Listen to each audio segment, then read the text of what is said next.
होली में जवाना देखी लटका हमर करे टन टन टन करे टन टन टन।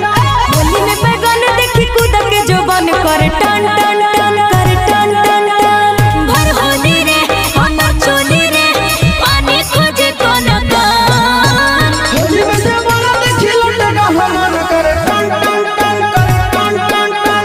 होली में जवाना देखी लटका हमर करे टन टन टन करे टन टन टन। देखी बैगन तोर कूद के जोबन करे टन टन टन करे टन टन टन।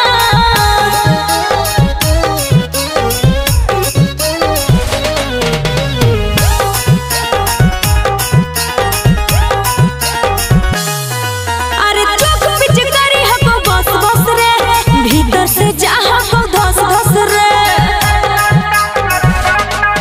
आगे होली में बोल मत खोल फटाफट।